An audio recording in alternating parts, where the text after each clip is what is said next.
salamat po sa Panginoon sa napakagandang kanta. Ang ganda po ng lyrics. Ano lang, no? Paulit-ulit siya pero mabigat po yung laman. And I praise God po sa guidance, lalo na sa mga bata. At it's a blessing po na makakanta po yung buong family for the Lord. So magandang gabi po sa lahat. Again, I welcome po yung mga kapatid natin sa Alnada and even to our visitors po tonight. So, based po sa ating lesson, dun po sa ating one-year discipleship, no, matatapos na po tayo, no, God willing, by siguro hanggang this year na lang yun. And may bago pong lesson na ibibigay si Pastor.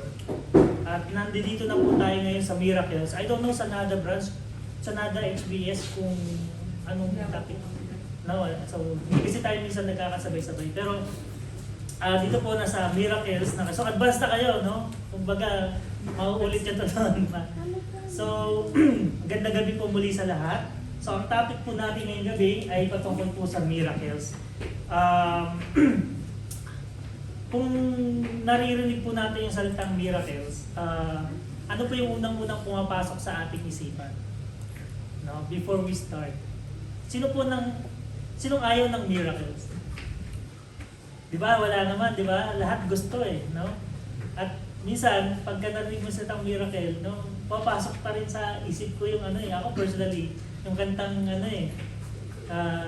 yung miracle, yung when you believe.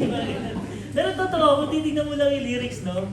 Really, there's a miracle when you believe, no? Kaya nga po ngayong gabi ito, titignan po natin, ano po ba yung miracle, biblically speaking, no? At hindi po patungkol sa miracle na tinuturo ng mundo. So titignan po natin sa Bible, and as we study tonight, our topic, it's all about the miracle. So let us pray po before we start. Let us put our presence in our Lord Jesus Christ. Let's pray. Our Heavenly Father, Lord, maraming salamat po, Panginoon, sa gabing ito, sa protection po sa bawat isa, at nakarating po ang lahat ng ligtas. At despite, O Lord, sa busy schedule, binigyan niyo po ang bawat isa ng privilege, O Lord, na makadalo ng inyong gawain through this Bible study. And we thank you, Lord, sa puso ng bawat isa na may kagalakan na makarating po at makadinig ng inyong salita, O Lord. At sa aming pag-aaral po, Panginoon, kami po ay lumalapit sa inyo, humihingi po ng kapatawaran sa mga kasalanan po na aming mga nagagawa, sa mga naiisip namin, Panginoon, sa mga nasasabi namin, Panginoon, sa mga actions namin na hindi po kalugod-lugod sa inyo. Patawarin niyo po kami, Panginoon, at bigyan niyo po kami, O Lord, ng wisdom and understanding, O Lord, as we study the topic about the miracle, O Lord. Ang inyong lingkod, Panginoon, na inyong gagamitin, itago niyo po ako, Panginoon, sa inyong luparan. Ipaalala niyo po sa akin, Panginoon, ang inyong mga tinuro through the study, O Lord. And I pray, O Lord, na tanging salita niyo lamang, sa tanging mensahe niyo lamang, Panginoon, aking may sambit. Gamitin niyo po ako, Panginoon, upang inyong maging daluyan ng pagpapala sa bawat isa patungkol sa mensahe ito. At mangusap po kayo, Panginoon, sa puso namin bawat isa kung paano nga po namin maunawaan itong miracles, O Lord, kung ito po ba ay applicable ngayon or tapos na po ito, Lord. Bigyan niyo po kami, Panginoon, ng tamang pangunawa, tamang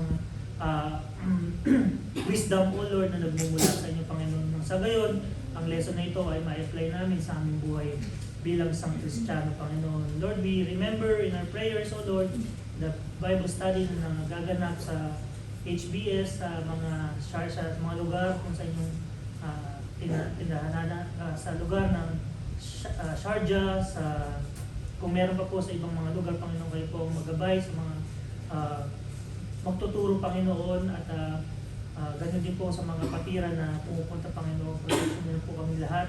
At we pray, O Lord, na i-bless niyo po ang mga tahanan na nagpapagamit, O Lord, sa inyong gawain. Even, O Lord, sa mga nagsasacrifice, O Lord, financially, O Lord. And we pray, O Lord, na maunawaan ng bawat isa kung bakit po namin ito ginagawa. Hindi dahil, Panginoon, kailangan, kundi ito ay isang privilege lamang, Panginoon, na nagmumula sa inyo, Lord. We thank you, Lord, for all the blessings, for all the provisions that you have given us for the whole week, O Lord. And we pray, O Lord, sa darating na kinabukasan, O Lord, ay bigyan niyo po kami uli ng kagalakan makasama kayo sa worship day, O Lord, sa Sunday, O Lord. We pray for our pastor and together with his family, O Lord, na patuloy niyo silang protektahan, Panginoon, as you use them as our spiritual guide, O Lord, dito po sa local church na inyong tinadhana sa bawat isa through the Lighthouse Baptist Church, Panginoon, Mansura. And we pray, O Lord, na ilayin niyo po sa kahit na anong sa gabal, Panginoon, ang mga kaaway, Panginoon, ang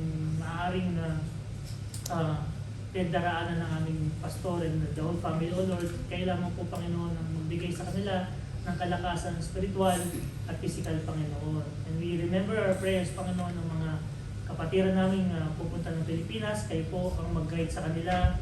Protection na niyo po, Panginoon, ang mga airplane, ang mga pilot, O Lord, na makarating po sila ng ligtas sa kanya-kanyang tahanan sa Pilipinas, O Lord. At even, O Lord, sa ibang bansa kung meron man po, kayo po ang maggabay sa kanila at makasama po namin sila muli sa pagbabalik nila dito po sa Dubai. Muli po, Panginoon, maraming salamat at samahan niyo po kami ngayong gabing ito. Kailangan po ang mapapurihan at dinarasal po namin ito sa matamis na pangalan ni Jesus. In Jesus' name we pray. Amen. So magandang gabi po sa lahat.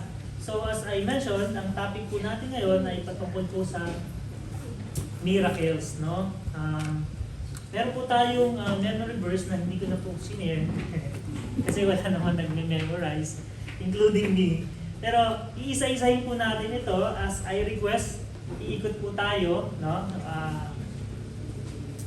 Based sa sitting position natin, yung pagbabasa po natin ng Bible verses, no? So I would request, let's start with Sister Karen and so on po. So let us read po muna as we start yung mga verses na ating tatahakin for this entire lesson. Matthew 12:38-39, and doon po sa susunod, you can open the next verse, no? Matthew 12:39. 12:39. Yung 38 and 39, pakibasa. Matthew 12:38 and 39. Then certain of the scribes and of the Pharisees answered, saying, Master, we would see a sign from thee. 39. But he answered and said unto them, An evil and adulterous generation seeketh after a sign, and there shall no sign be given to it, but the sign of the prophet Jonas. Amen. Sige po, yung next verse po, John chapter 20. Sige, yung Matthew pa lang muna. Matthew. For there shall arise false Christ and false prophets, and shall shew great signs and wonders, insomuch that if it were possible, they shall deceive the very elect. Amen. Yung John 20:30-31.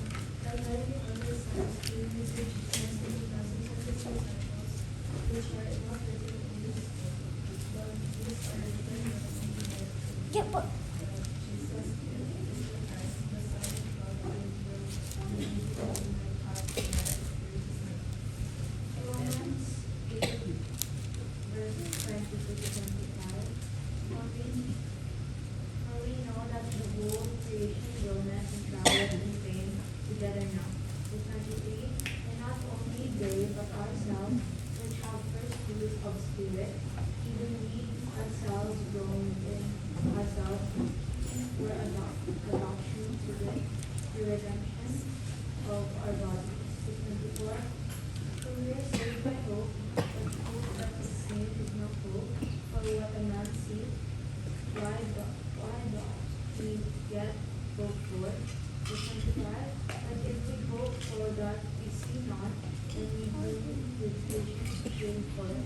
And last memory verse, 2 Corinthians 12:12.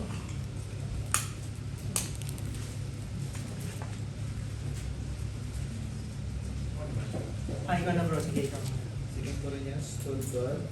Truly the signs of my apostle were wrought among you and all patient, and signs and wonders and mighty deeds. Amen. So yung mga nabasa po natin, babalik-balikan po natin ito as we study po yung whole lesson, no?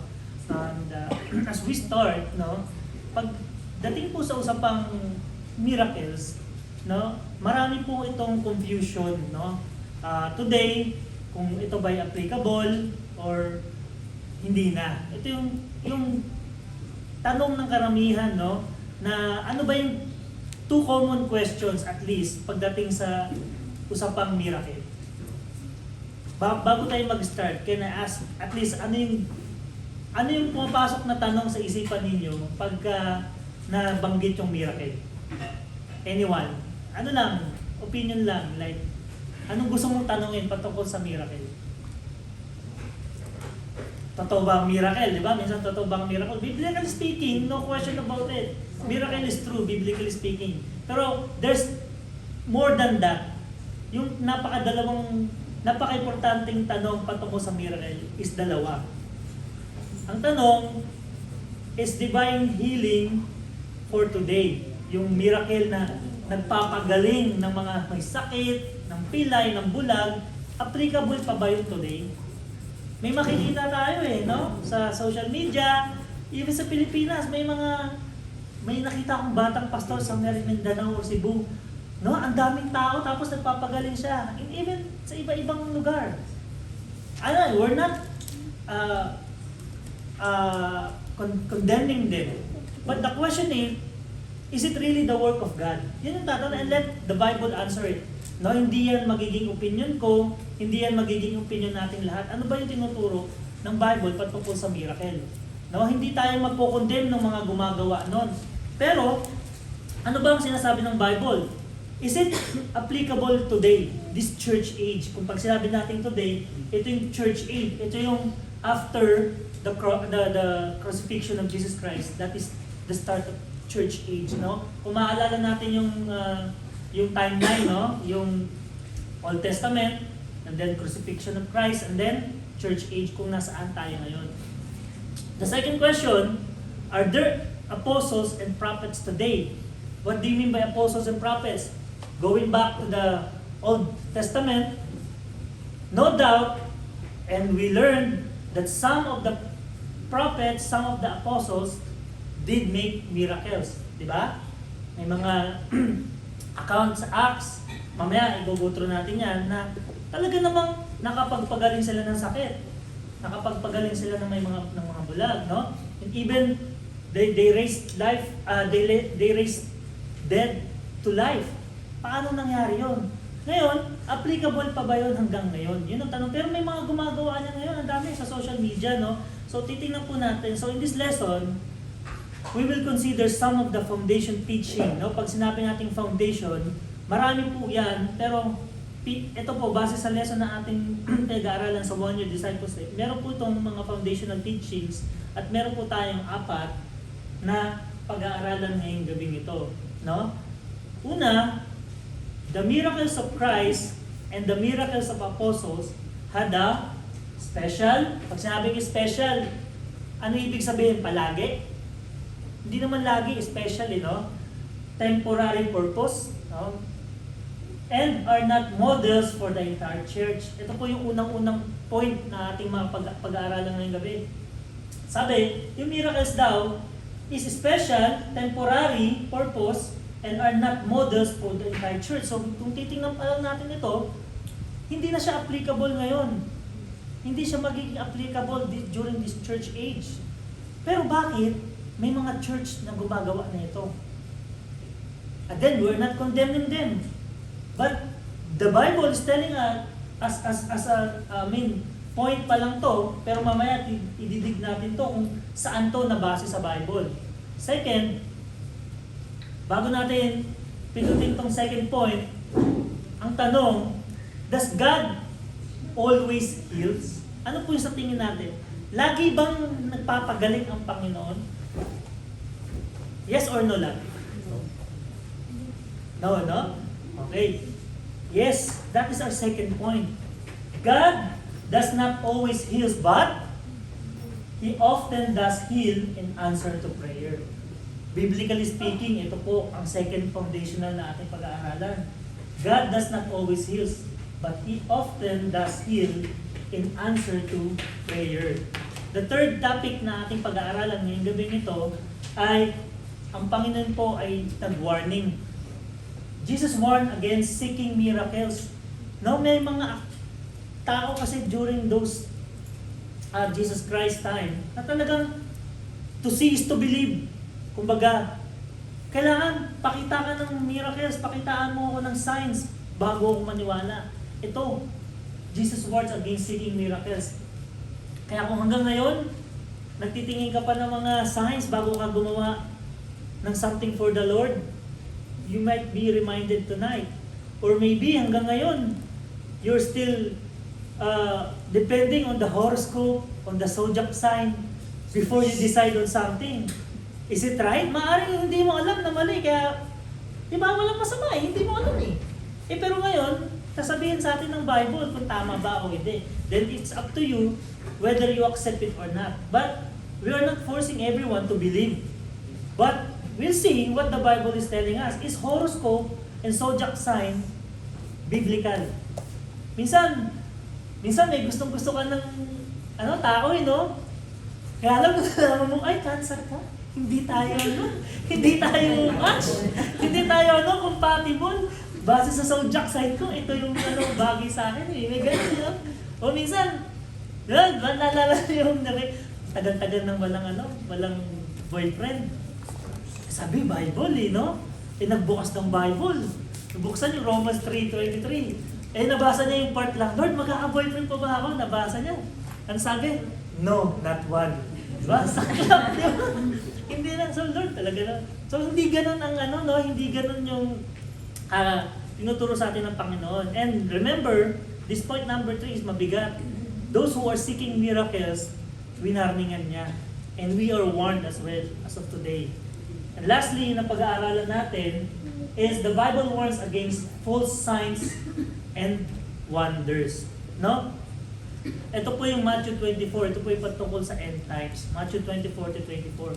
So before we start our lesson, gusto pong panoorin ito. Malamang most of you have seen this video clip. No, i-forward ko na lang kasi medyo mahaba. But just for us to start as we study this topic na mainit ngayon at maaaring merong nafo-fall pa rin dito sa trap na to, no? And tingnan po natin yung pag-expose po sa mga so-called faith healer, no? The video was brought to you by private internet access. May advertisement po eh. Paid promotion eh, hindi ko matanggal. So titingnan po natin ito ipapass forward ko lang kung pwede.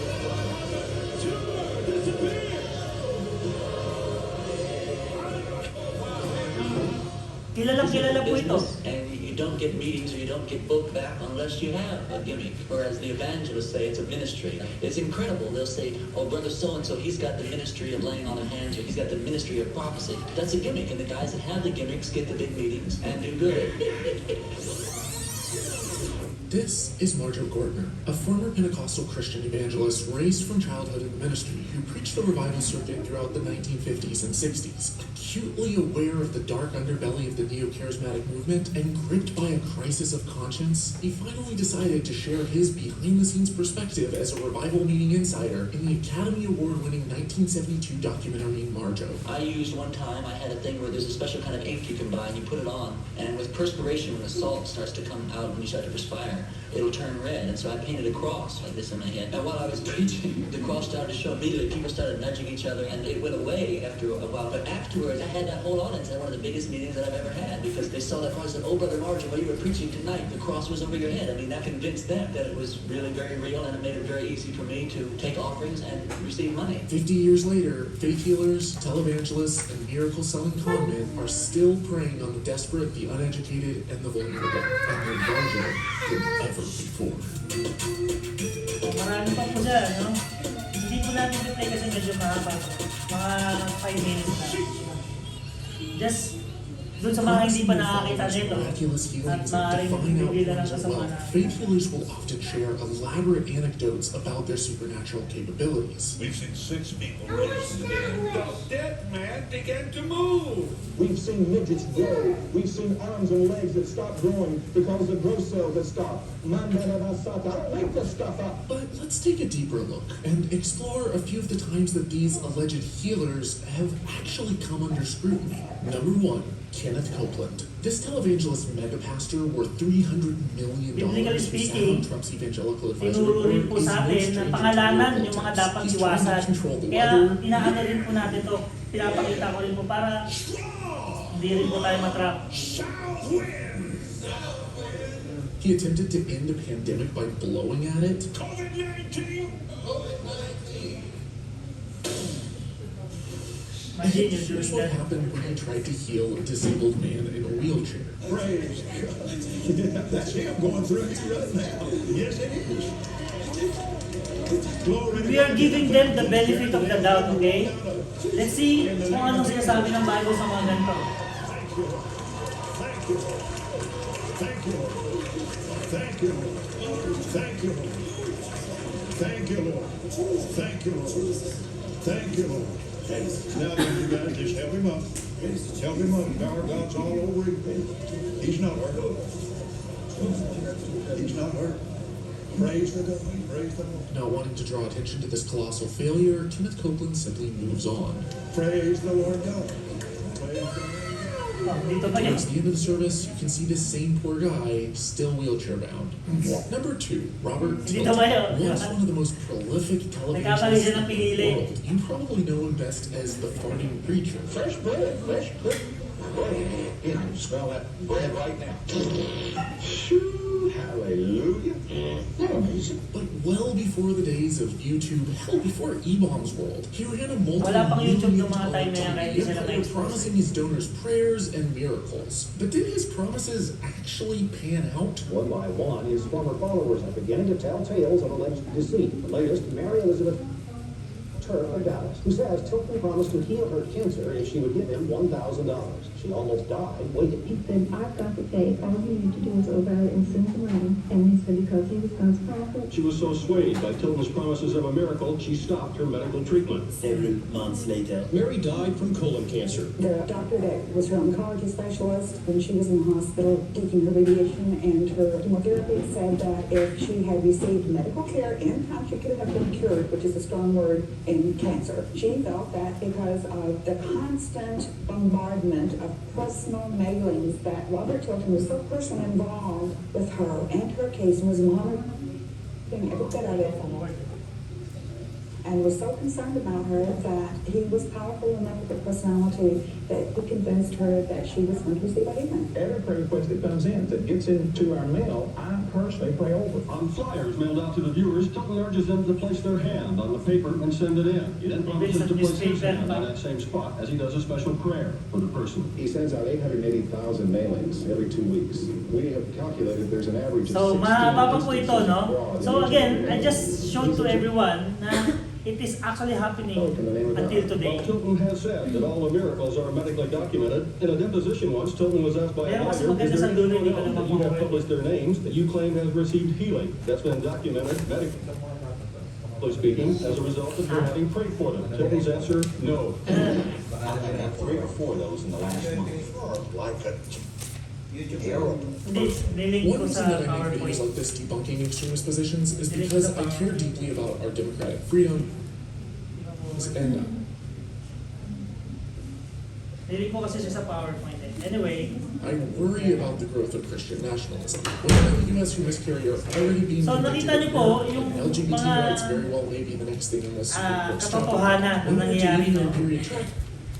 so dito, kaya po Video was brought to you by Private Internet Access. napaka-importante na tayo po bilang sa Kristiyano ay maging aware na ito po hindi kwento lamang at it is already happening. And mamaya po sa pag-aaralan natin, even the elect maaaring masway. So, ano ibig sabihin elect? Yung mga ligtas, maaaring masway. So, kaya po hindi ito biro at hindi ito basta-basta. Kasi pag emotion na ang natouch sa tao, imagine, kung natsambahan talaga na nung time na yun ay talagang mayroong nangyayari sa'yo tapos nahawakan ka nung kung sino man na yun. Napagaling talaga ako noon na. O, ano na yung faith na pinangahawakan mo. Malay mo talaga na natsempohan lang, di ba? So again, tingnan natin and let us begin our discussion about the first point ngayong gabing ito, no? At ito po ay patungkol sa the miracles of Christ and miracles of apostles had a special, temporary purpose and are not models for the entire church age. So makikita po natin dito na pinabanggit na kaya po nagkaroon ng miracle ay meron po itong sarili siyang special at siya special for a special timing, no? And meron siyang reason for a temporary purpose, no? And hindi siya pwedeng applicable from the church age. So meaning, kung sino man ang gumagawa ng faith healing, kung ano-anong miracles from the church age is automatic, no. Automatic red flag. Whatever it is, kung ano man yung nakikita natin, bakit? Maliwanag sa sinabi dito, no? The miracles of Jesus were signs to prove that He was the Messiah. Would you imagine or would you believe kung ilalagay natin yung sarili natin during Jesus Christ time? Kung si Jesus Christ Himself ay hindi po nagpe-perform ng miracles, would you believe that He is the Messiah? Di ba hindi? Kasi wala siyang ginagawang wala siyang ginagawang hindi ko kaya eh. So meaning, ang pinopoint sa atin dito, the miracle was used to prove the divinity of Jesus Christ. That's one number point. That's the main point. Point number 1 na ating dapat maunawaan. Kasi clearly the miracle is only to prove that Jesus Christ is the Messiah during those times. And the Bible tells us that the miracles or signs used to prove that Jesus is the Son of God, no? Kaya nga po, kung titingnan po natin, buksan po natin ang Bible natin sa John 5:26. John 5:26 po.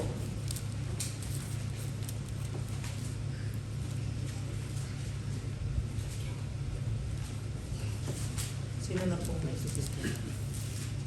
Ano pong sabi sa John 5:26? John 5, verse 26. For as the Father hath life in himself, so hath he given to the Son to have life in himself. Amen. So dito po napakaliwanag sabi, for as the Father, referring to God, hath life in Himself, referring to Jesus Christ, so hath He given to the Son to have life in Himself. Ano pa pong sabi sa John 10:25? John 10:25.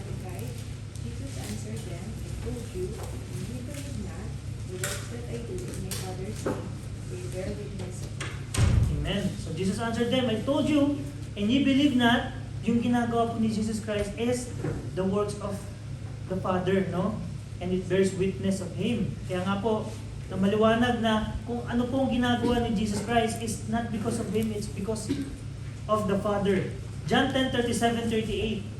John 10:37-38. If I do not the works of my Father, believe me not. But if I do, though you believe not me, believe the works, that you may know and believe that the Father is in me and I in him. Amen. So dito, gustong sabihin ng Panginoon, kung ayaw mong maniwala sa akin, at least maniwala ka dun sa miracles, sa signs na ginagawa ko. Kasi pag naniwala ka dun, you might believe that the Father is in me, no? Kaya nga po, yung miracle na ginagawa ni Jesus is clearly to prove that He is the Messiah, that He is the Son of God. And lastly, second to the last, John 14:11. John 14:11. Believe me that I am in the Father, and the Father in me, or else believe me for the very work's sake. Amen. Again, it's the same thing as John 10:37-38, no? Nire-reiterate niya that yung ginagawa niya ay dahil sa Panginoon na sa Ama, no? At least, kung di ka naniwala sa, or else believe me for the very work's sake. John 15:24. John 16:24. If I had not done among them that the works which none other man did, he had not had sin, but now have did both sin and hated both me and my Father. Amen. So kaya nga po, it is tantamount to say that if you don't believe in the signs and the work of Jesus Christ, you don't believe in the Father as well. Because yung ginagawa ni Jesus Christ is the same with the Father. Again, ang tanong, kung ilalagay po natin yung setup natin during those time, no? Makita natin si Jesus Christ as tao lang, pares natin. Walang social media, walang technology during this time. Paano mapapatunayan yung mga miracles na yun na ginawa ni Jesus Christ? Paano mapapatunayan? Bakit nakarating sa atin? Because maraming witnesses. No? Basahin po natin yung Matthew chapter 9 verses 6 to 8. Para makita po natin how true is Jesus' miracles. Na hindi po siya kwento lang, hindi po siya nasulat lang ng kung sino man. Matthew 9, chapter 6 to 8. Basahin po natin.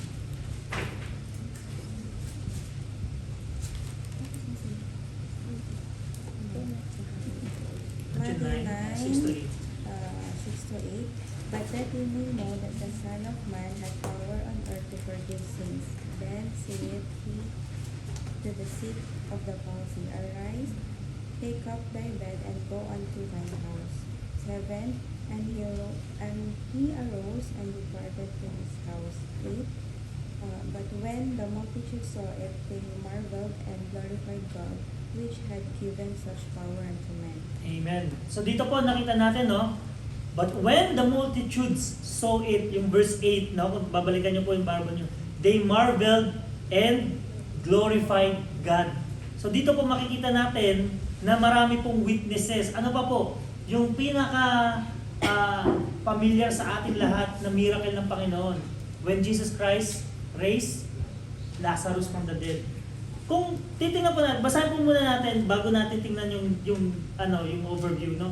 John 11:38 to 44. Tingnan po natin.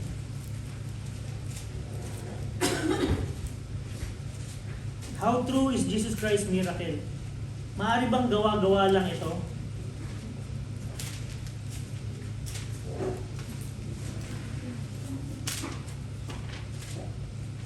John 11:38 to 44. Ito na. John 11, verse 38, Jesus therefore again showing himself cometh to the grave. It was a cave, and a stone lay upon it. 39, Jesus said, Take ye away the stone. Martha, the sister of him that was dead, said unto him, Lord, by this time he is taken, for he has been dead 4 days. Verse 40, Jesus said unto her, Said I not unto thee, that if thou wouldest believe, thou shouldest see the glory of God. Amen. Hanggang 44. 41, Then they took away the stone from the place where the bed was laid. And Jesus lifted up his eyes and said, Father, I thank thee that thou hast heard me. And I knew that thou hearest me always. But because of the people which stand by, I said it, that they may believe that thou hast sent me. 43, And when he thus had spoken, he cried with a loud voice, Lazarus, come forth. 44, And he that was dead came forth, bound hand and foot with great clothes, and his face was bound about with a napkin. Jesus said unto them, Loose him and let him go. Amen. So dito po as an overview sa John chapter 11, si Lazarus po ay kapatid ni Martha, no, sa verse 1. Ngayon si Martha and Lazarus is a very good friend of Jesus Christ. Ngayon si Martha ay lumapit kay Jesus Christ at sinasabi niya nga may sakit si Lazarus at namatay na siya. But then again, si Jesus Christ, nung nalaman niya yon, hindi agad siya nagpunta. Ilang araw siya bago siya nagpunta? 2 days. Nung nalaman niya, nag-stay pa siya doon kasi nasa malayong lugar siya eh. Nung nalaman niya na si Lazarus nga ay namatay, hindi agad siya nagpunta. 2 days muna bago siya nagpunta. Bakit? Dahil ba walang pakialam ng Panginoon? Di ba? Maaaring wala pa siyang pakialam. Pero bakit? Bakit tinagalan pa ng Panginoon? Kung scientifically speaking, pagkapatay kasi ang tao, pag sabing namatay, maaaring nakatulog lang eh. Pero more than 3-4 days, during that time, proven dead eh. So he just wants to prove that Lazarus was really dead. No, it just proved that biblically speaking, hindi gawa-gawa si Lazarus na patay. Siya po talaga ay patay, hindi gawa-gawa lamang. Kaya sabi nga dito, nabasa niya dito, kaya sabi sa 32, then when Mary was come where Jesus was and saw him, she fell down at his feet, saying unto him, Lord, if thou hadst been there, my brother had not died. Lord, kung dumating ka lang ng mas maaga, no? Maaaring siguro buhay pa yung kapatid kong si Lazarus, sabi niya sa 32, sa 33 sabi niya, when Jesus therefore saw her weeping, and the Jews also weeping, which came with her, he groaned in the spirit and was troubled. Ganun tayo, no? Pag meron tayong hinihingi sa Panginoon, tapos hindi natin nakuha. No? Ano tayo eh, masyado tayong, nag-expect tayo ng ayon sa kagustuhan natin, you know? Minsan eh. At sabi dito sa 34, and said, where have you laid him? Nagtanong Panginoon. They said unto him, Lord, come and see. And ito yung pinakamahabang verse na memory verse ng lahat. Jesus wept. Diba? Oh, mayroon na kayong memory verse. Ano, John chapter 11, 35. Baka naman din yung pa ito ma-memorize, ha? So, sabi dito, 36, then said the Jews, behold, now he loved him, and some of them said, could not this man, which opened the eyes of the blind, have caused that even this man should not have died? So dito titingnan na, challenge na sa Panginoon, no? Kaya nga po minsan, it is a good reminder to us na if we just put our faith in the Lord, let God do His work, no? Hindi pwede tayong mag-expect ng base sa kagustuhan natin, no? We just need to put our faith to God. Kaya nga po dito makikita natin na Jesus' miracle is not just a storytelling na walang pwedeng basihan na evidence, no? It was written and it was witnessed by multitudes during those times, and so on. And again, marami pa pong accounts na people raised from the dead, no, during the Old Testament. And again, I'll just go through one by one at hindi po natin to i-detalye. Elijah raised the son of Zarephath, widow, from the dead. Sa 1 Kings po yan nakasulat. Si Elisha raised the son of Shunammite woman from the dead. No, marami po.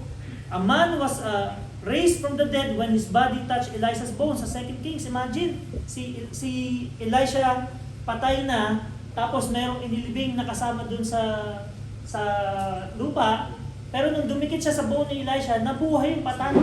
Imagine, and it's written in 2 Kings. Many saints rose from the dead at the resurrection of Jesus Christ. You remember this? Nung nasa cross si Jesus Christ, namatay siya, di ba, parang nag-earthquake. Tapos, yung mga saints, no, na nakalibing, ay nabuhay. Ngayon, ilan yun? 400, no? Something like that. Marami. At hindi yung basta-basta kwento lang kasi nakita yun ng buong, kumbaga, ng buong city. And it was written down. Again, hindi pwede natin sabihin kwento lang kasi marami po ang nakita. Jesus raised the son of widow of Nain from the dead in Luke 7:11-15. Ano pa? Jesus raised the daughter of Jairus of the dead.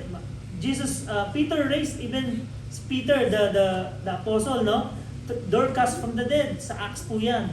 And Eutychus was raised from the dead by Paul. Even Paul did manage to raise in the dead, no? Sa Acts 29:10. So and so forth. Now, sino po ang magsasabi na ito ay gawa-gawa lang kung marami pong nakakita at naka-witness? No, kaya nga po bilang isang Kristiyano, we put our faith dito po sa Bible eh. No, hindi pwedeng sabihin gawa lang naman ng tao 'yan eh. Mas maniniwala ako sa sulat ng tao kasi sa sulat ng elepante, ng manok, di ba? Kaysa mag-serve ako sa hindi ko kakilalang Diyos. No? Doon na lang ako sa tao na ginaid ng Panginoon. No? Kaya nga po makikita natin dito na sa usapang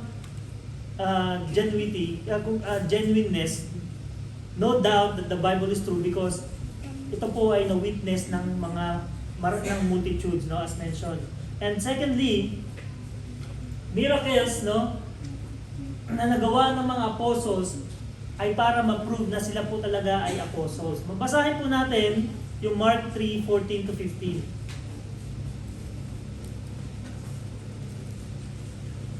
Mark 3:14 to 15.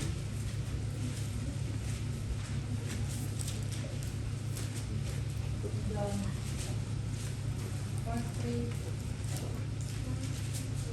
3:14 to 13.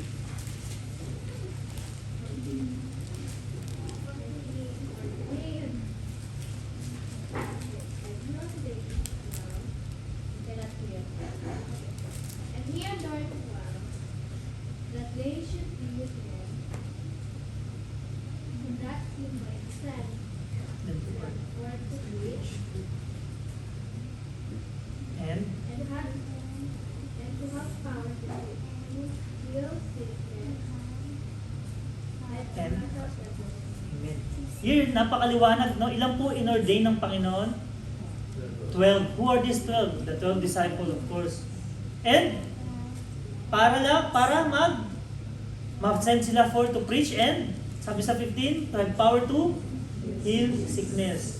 So, kung maliwanag sa Bible na 12, sino itong mga pastor na napanood natin?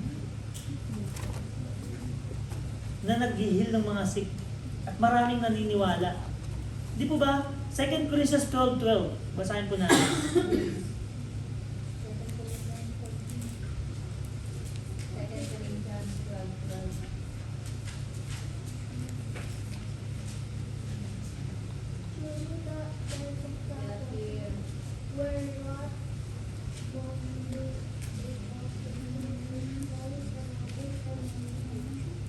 Amen. So I read it again, 2 Corinthians 12:12. Truly the signs of an apostles were wrought among you in all patience, in signs, and in wonders, and mighty deeds. So again, clearly that the apostles were doing signs and wonders, no? And because they were ordained by Jesus Christ, no? Where in the Bible we saw that the apostles performing miracles, no? Saan po natin yung makikita? Basahin po natin Acts 2:43. Acts 4:23. Acts 2, sorry.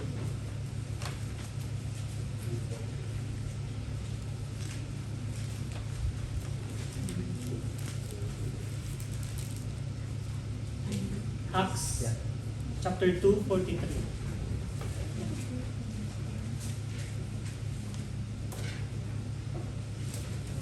Read louder.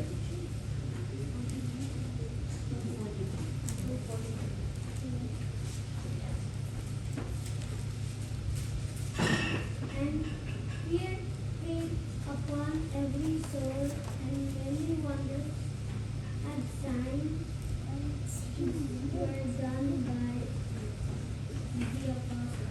Amen. Fear came upon every soul, no? And many wonders and signs were done by the apostles. Acts 2:43, it was written. Acts 4:33, basahin po natin.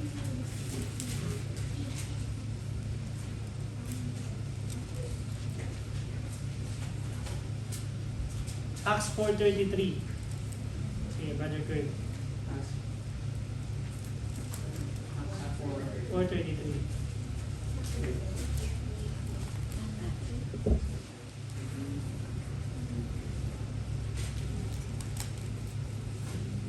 And with great power came the apostles' witness of the resurrection of the Lord Jesus. Great grace was upon them. Amen. Again, it is very clear, no? And with great power gave the apostle witnesses of resurrection of the Lord, and great grace was upon them all. Lastly po, Acts 5:12.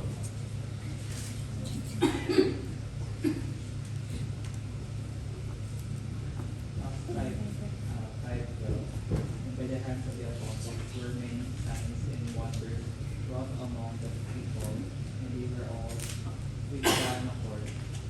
Amen. Seems almost Amen. So again, very clearly, by the hands of apostles were many signs and wonders. So dito po makikita natin na yung apostles po talaga ay nag-perform ng signs and wonders, no, ng mga miracles, and based po sa Acts ng mga nabasa natin. Pero we have to understand po, no, The only exceptions were few men closely associated with the apostles, and upon whom the apostles had laid hands. The vast majority of the believers during those early churches could not do sign miracles. Because 12 na lang yung inordain eh. So dito po very clearly, even they are believers during the early, hindi po nila magawa yung mga miracles na nagagawa ng mga apostles. Well, meron po example dito sa Acts 9:36 to 39. Basahin po natin para makita po natin, no?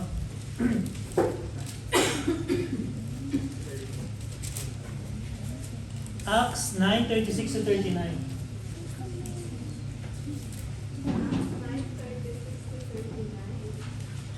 Now there was at Joppa a certain disciple named Tabitha, which by interpretation is called Dorcas. This woman was full of good works and alms deeds which she did. And it came to pass in those days that she was sick and died, whom when they had washed, they laid her in an upper chamber. And for as much as Lydia Freedom. was nigh to Joppa, and the disciples had heard that Peter was there, they sent unto him 2 men, desiring him that he would not delay to come to them. 39. Then Peter arose and went to them. When he was come, they brought him into the upper chamber, and all the widows stood by him, weeping and showing the coats and garments which Dorcas made while she was with them. Dito po makikita natin na si Peter ay binuhay po niya itong si Dorcas. Kung babasahin pa po natin yung 40, pakituloy sister. But Peter put them all forth, and kneeled down, and prayed, and turning him to the body, said, Tabitha, arise. And she opened her eyes, and when she saw him, she sat down. Amen. So very clearly, no? So dito po makita, even the believer, dun po sa lugar ng Joppa, no? Hindi po nila nagawang buhayin. So bakit tinuturo sa atin ito? It is clearly na only during those time na ordained ng mga apostles lang ang makagawa, and Jesus Christ Himself. And after that, wala na po. Actually, ito Jesus time pa nga ito eh. No? So again, kaya nga po makikita natin yung mga napanood natin kanina. Paano pang may mga naniniwala? Kasi they are ignorant. And nobody shared the word of God. Hindi natin masisisi yung mga naniwala eh. Kasi talaga namang nakaka-amaze eh. Ako mismo, kung wala akong alam sa Bible, makita ko, pinagaling yung, lalo na kung kamag-anak ko yun, baka sambahin ko yung ano eh. Pero dahil alam na natin, hindi na tayo masisway, di ba? Masisway.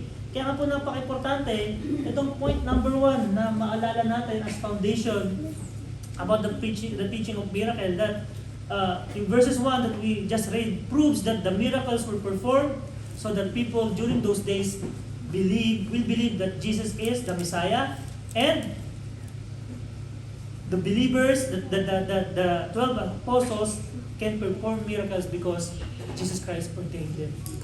No one else. It was very clear po sa ating mga nabasa. Ano pong next? Second, God does not always heal. Ito po yung kaninang tiyang natin. Kaya nga po minsan, pag hindi ka talaga familiar, akala mo, lagi nang papagaling ang Panginoon. Pero hindi. God does not heal, but He often does heal in answer to prayer.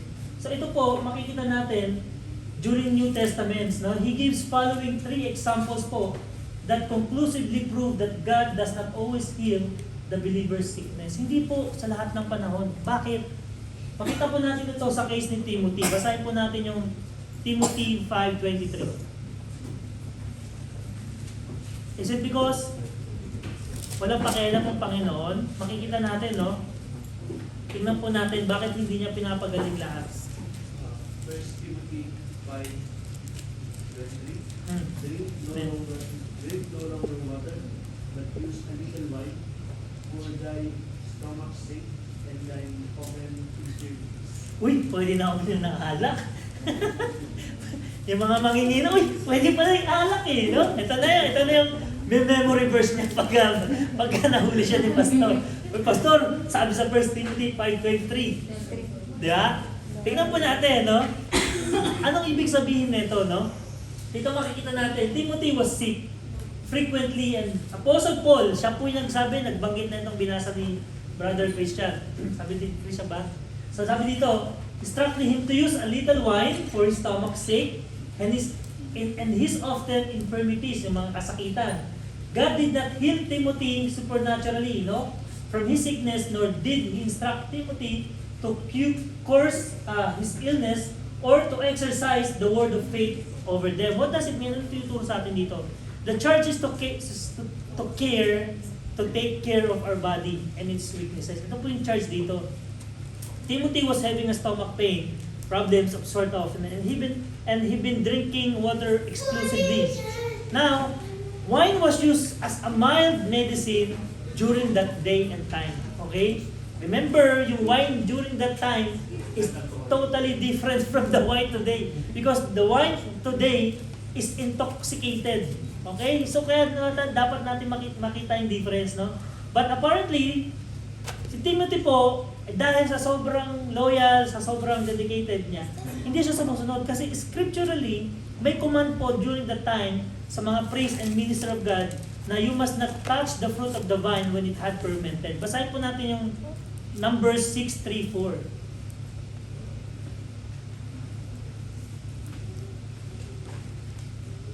Ayaw ni Timothy kasi bawal yan eh. Pero si Paul na nagsasabi sa kanya. Basahin po natin yung Numbers 6:3-4. Bakit pinanghahawakan ni Timothy na huwag daw? Kasi ano sabi sa Numbers 6:3-4?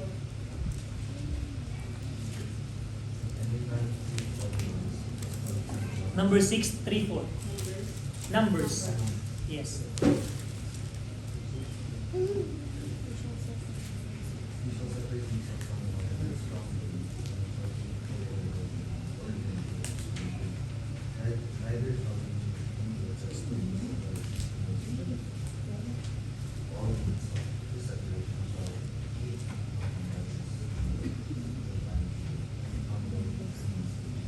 Amen.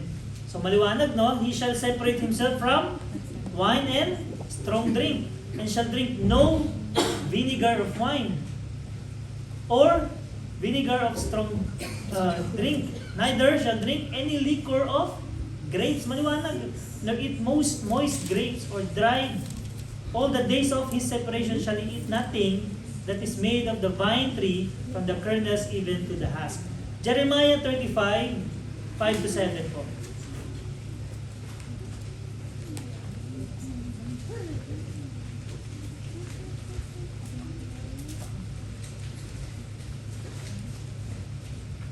Jeremiah 35:5-7.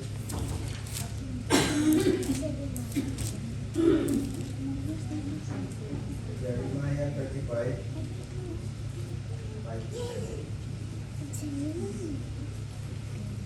Right, and I said before, the sons of the house of the Cherubim put full wine and cups, and I said unto them, drink new wine.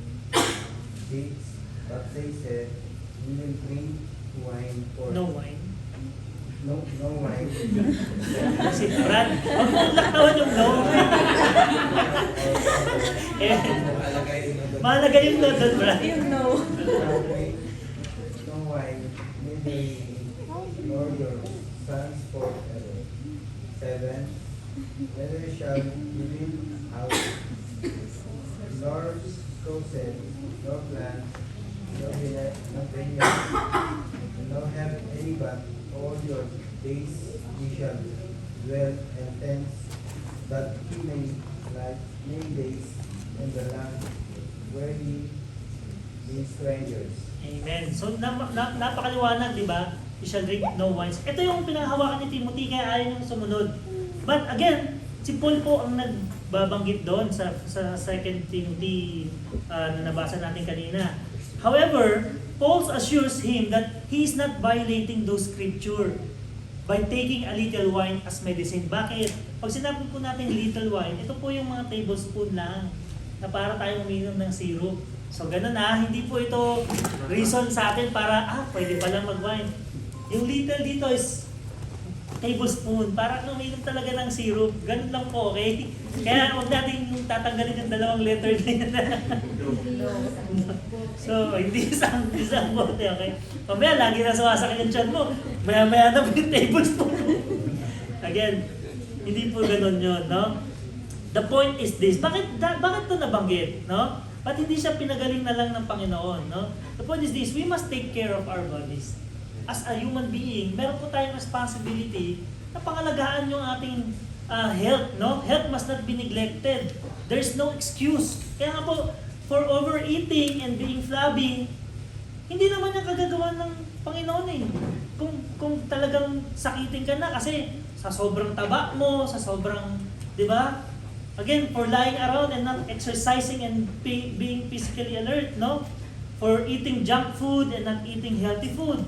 No? Kaya we have to be responsible on the food that we are intaking. For not having periodic checkups from our physicians, if physicians are available in our communities. No matter what we may think or claim, we must always remember and never forget, if the body is sluggish, the mind and the spirit is sluggish. No, yung physical health mo is affected ng lahat eh.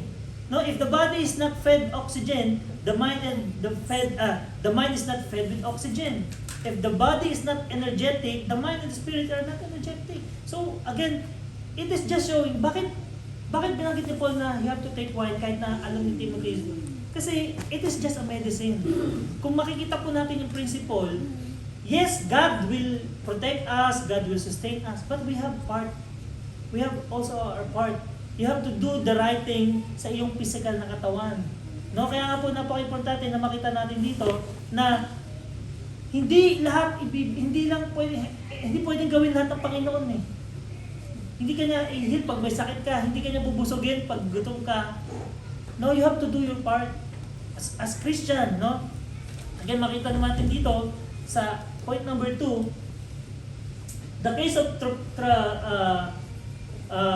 Trophimus, no? Ito naman po, pakibasa, 2 Timothy 4:20, we'll just go through. Dito po, maliwanag naman, straightforward, na hindi siya pinagaling ni Jesus Christ. Actually, iniwanan siyang may sakit. So, maliwanag po dito, straightforward ito. 2 Timothy 4:20.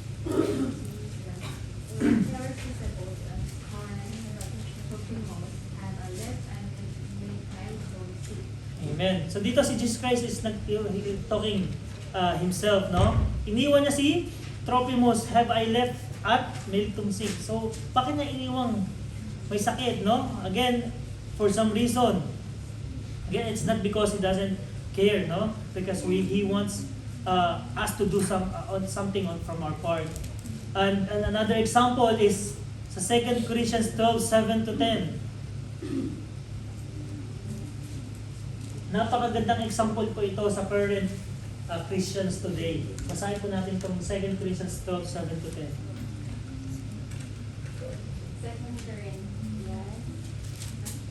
12, chapter 12.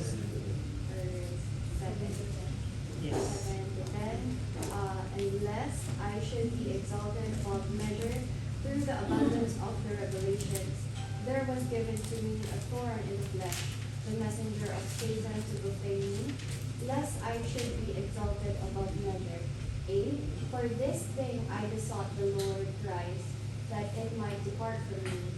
And he said unto me, My grace is sufficient for thee, for my strength is made perfect in weakness.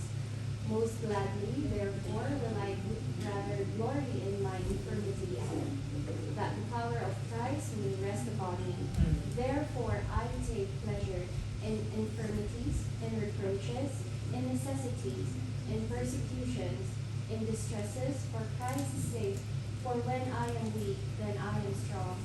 Amen. Ito po pag nilay-nilayan natin. Napakagandang encouragement po ito sa atin sa tuwing dumadaan po tayo ng infirmities, trouble kasi yan, challenges, or maaring yung challenges na yan, financial, maaring physical na kasakitan, maaring emotional or stress, no? Kung ano-ano infirmities. Pero dito, si Paul himself, sabi niya, tatlong beses siya nag-request, di ba? Sabi niya, he said, for this thing I besought the Lord.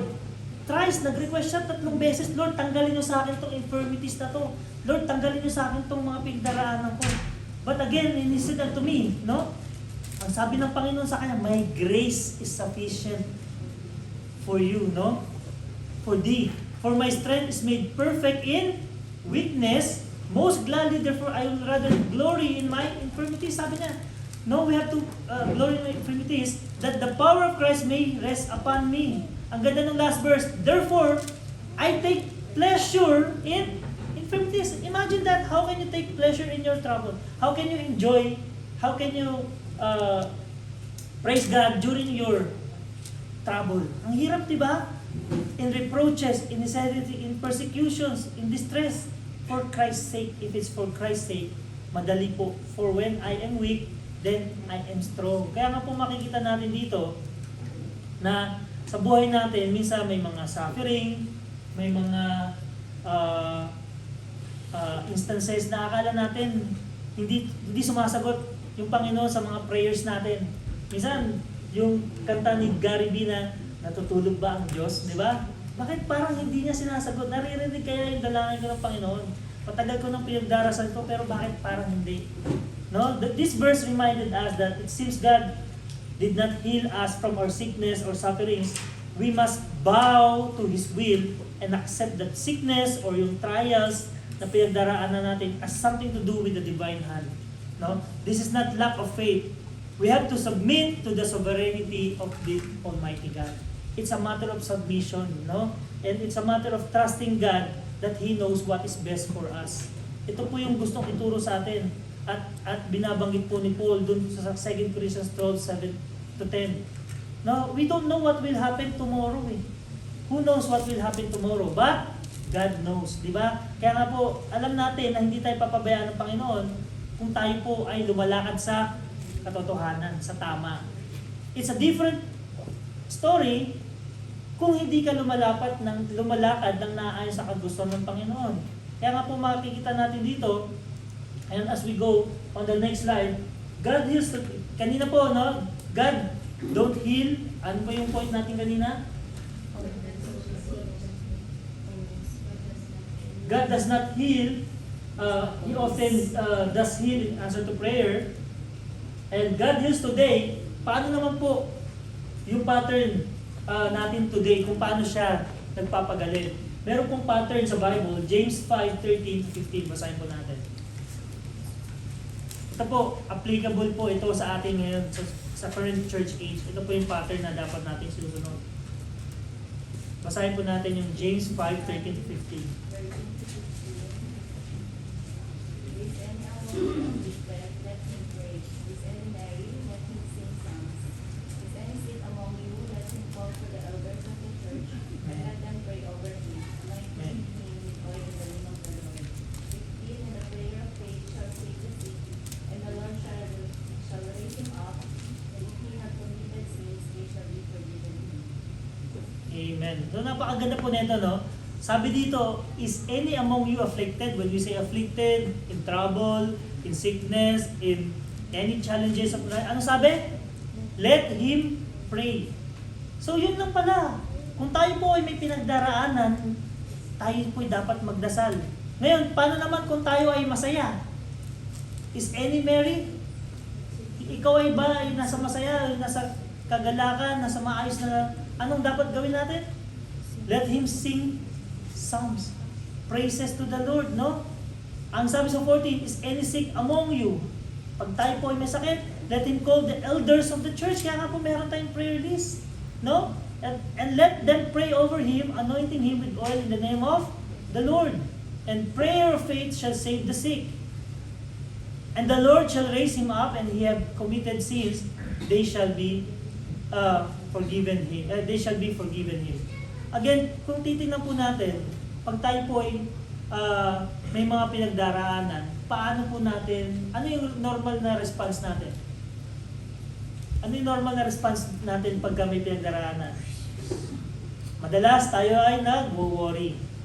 Oh, sino yung number 1 na nag-worry? O yun ang banggitin. Pero talagang marami nag-worry. Yung wala pa nga eh. Yung next year, wino-worry na kayo eh. Di ba? Uy! Yung pang 10 years, worry na halos mamatay na siya sa kakaisip. Ini-stress eh. Kasi nag-aalala eh. Ano pa? Some of us vow revenge against those who have caused the trouble. Minsan, kung sino man yung nakasakit sa atin, gusto mo, an eye to an eye, an apple to apple, no? Ay, apple to apple, an eye to tooth. An eye to an eye, an tooth for tooth. No? Gusto mo, equal eh. Ganun yung response ng tao eh. Ano pa? Some of us let the anger burn inside us. Minsan naman kinikim-kim natin, pero galit na tayo sa loob, hanggang sumabog na lang tayo. Some of us grumble.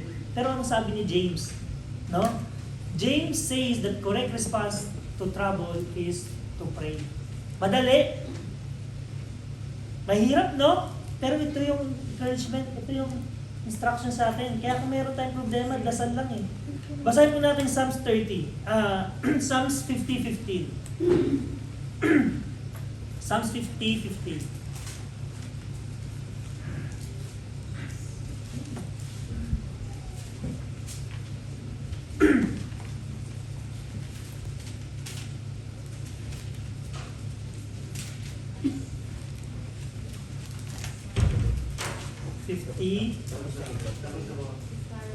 Ay, nabasa na? Sino nagbasa? At tapos na ako, personally si Carl. 50-50? Yes, 5015. 5015. Psalms 50:15. And call upon me in the day of trouble, I will deliver thee, and thou shalt glorify me. Kung babasahin yung 14, offer unto God thanksgiving and pay thy vows unto the Most High, and call upon in the day of trouble. Ano sabi? I will deliver thee, and thou shalt glorify me. God requires a thankful heart. No, ito po yung binabanggit at gusto ipahitid ng Psalms 50:15. And this is not necessarily a prayer for deliverance. Lord, alisin niyo ako dito. Alisin niyo tong stress sa buhay ko. Alisin niyo tong asawa ko. Alisin niyo tong amo ko. Hindi ganun yung dasal. Ang tinuturo sa atin, Lord, give me patience to handle my wife, my husband. Lord, give me patience, Lord, para maunawaan ko tong amo kong napakakulit. No? Give me strength, Lord, to endure yung kakulitan. Kaya minsan, nagdarasal ka, Lord, bigyan mo nga ako ng tamang asawa. Di ba? Sabi na sa isang kwento, binigyan ka nga ng Panginoon yung asawa na laging tama. No, is kidding aside, minsan may binibigay sa atin yung Panginoon kasi may tinuturo sa atin. 'Di ba? How can you apply love kung yung taong yun is lovable? You have to apply love dun sa unlovable. And that is Jesus Christ. He went from heaven to earth to reach those unlovable, to reach those filthy rags. And that's us. Hindi po ba? How can you apply patience dun sa mga mababait? Hindi, dun sa makukulit mo siya ma-apply. Hindi po ba? Ito po yung gusto ipahiwatig sa atin na when trouble comes, we have to pray for patience, strength to endure those troubles. Hindi, Lord, tanggalin niyo to sa akin. Otherwise, kung ganun lang, how can we learn? Kaya nga kids kung titingnan natin kids, teens, kung kayo reklamo ng reklamo, kasi nautusan kayo ni mami, ni daddy, naku, yung kabataan namin, bago kami makakuha ng tubig, kailangan magbomba pa. Kayo gagana na lang kayo sa water dispenser.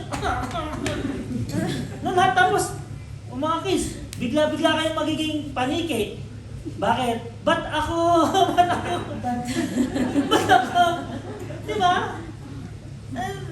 Dati matitigan ako ng tatay ko, naiihin ako sa salon Ngayon, ang titig ko na, wala pa rin No, again, kids, it's not a joke. But again, you have to be reminded na, again, kung ano man yung inuutos sa inyo ng parents ninyo, it's a training for you.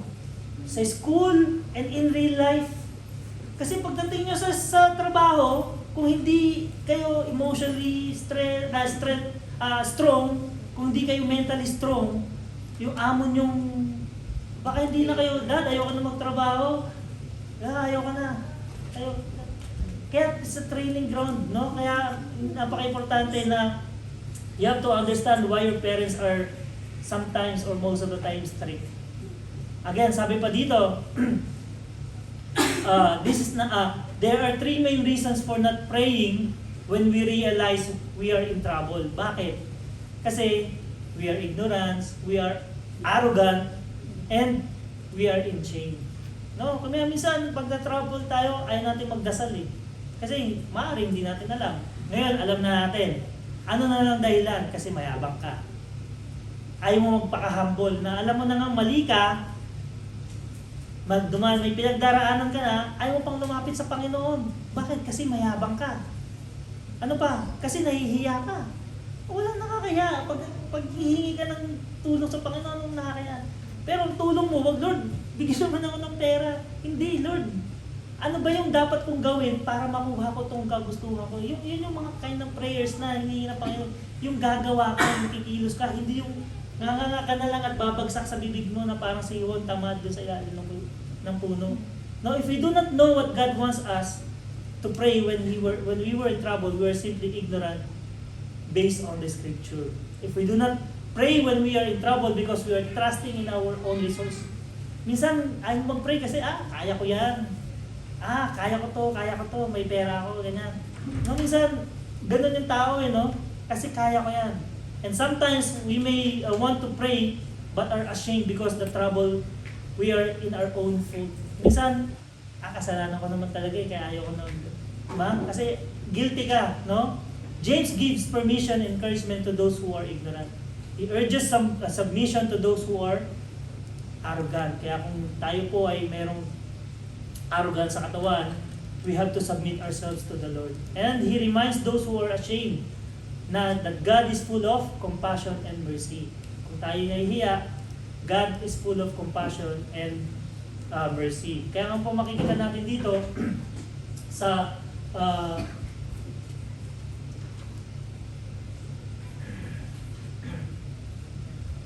next slide natin is the Romans Romans 8:20-25 remind us that we will not receive our glorified state until Christ returns.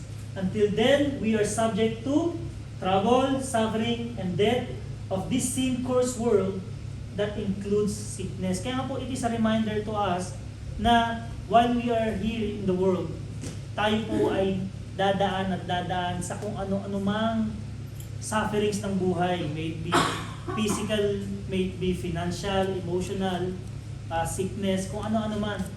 It is written, no? Basahin po natin yung Romans 8:22-25.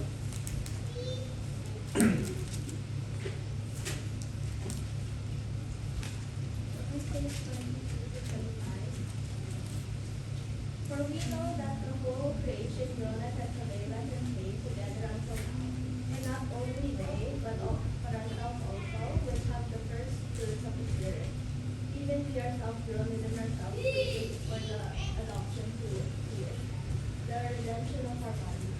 For we are saved by hope, but hope that is seen is not hope.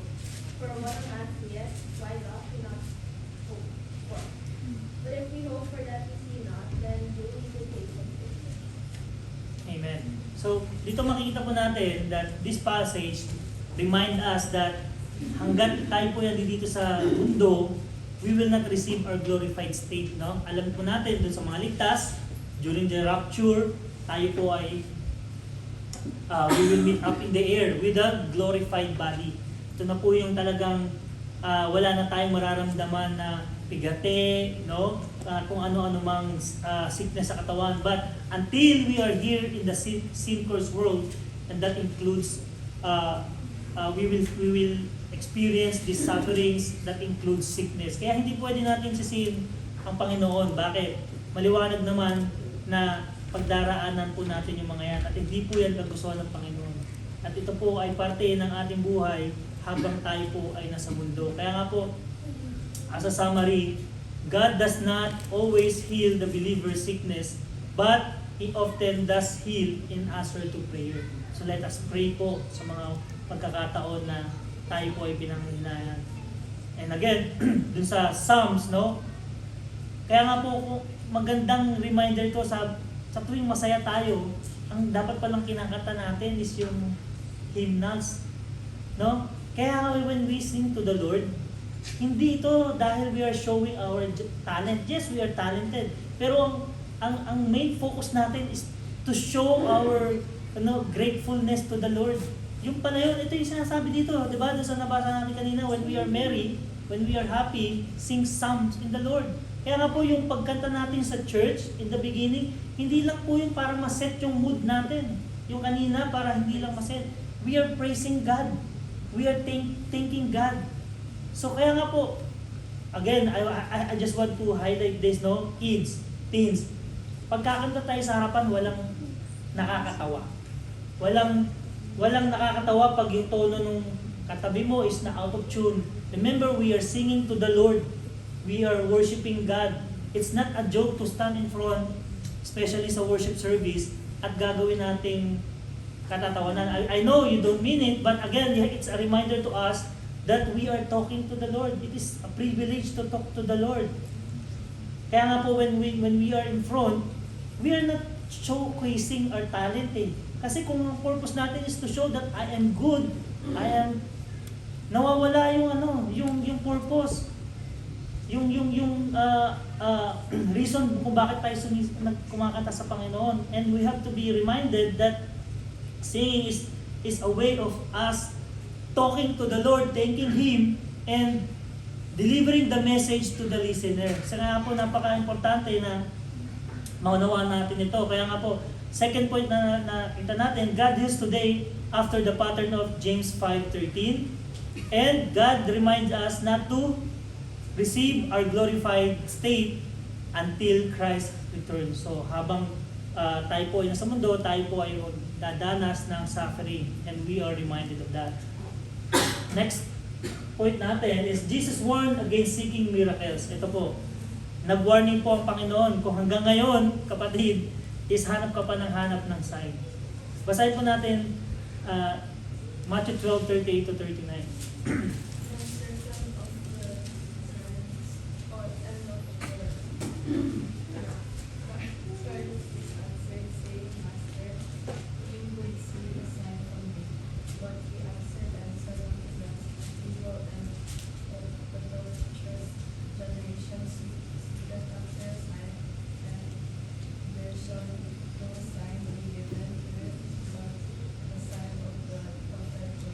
Amen. I just read it again, no?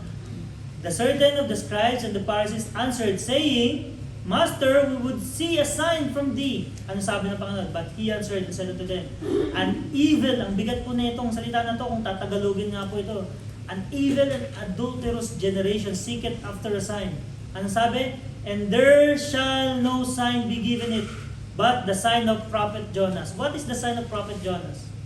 Biblically speaking, it talks about the death, burial, and resurrection of Jesus Christ. When we heard the word prophet of Jonah, yun lang po yung sign na binanggit. Wala nang other sign.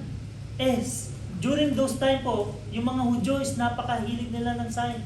No? Naantay pa nila yung Messiah. I-expect nila yung Messiah dumating na nakasakay sa isang napakaganda, ano mang, yung kingly. Yung kasi expected ng mga Hudyo. Kaya hanggang ngayon, Israel hindi naniniwala na si Jesus Christ ay yung Messiah. Hanggang ngayon.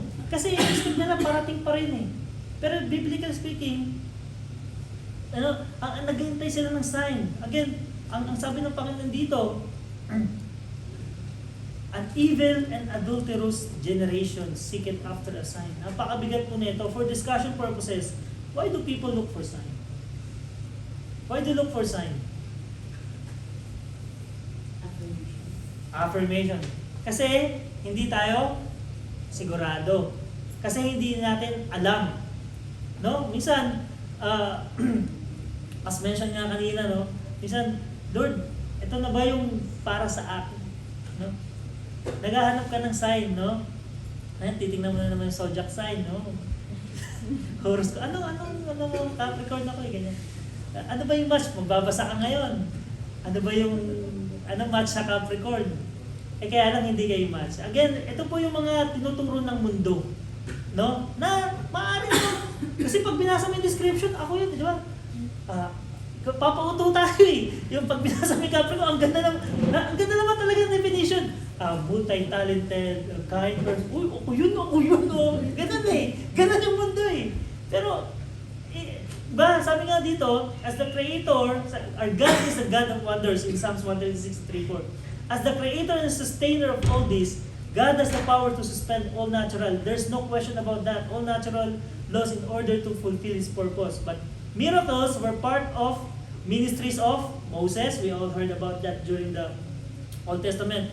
Yung mga ginawang miracles ni Moses, Elijah, and Elisha. And of course, Jesus Christ. No? Today, many people still seek to experience the miraculous, and some will go to great lengths to have the experience.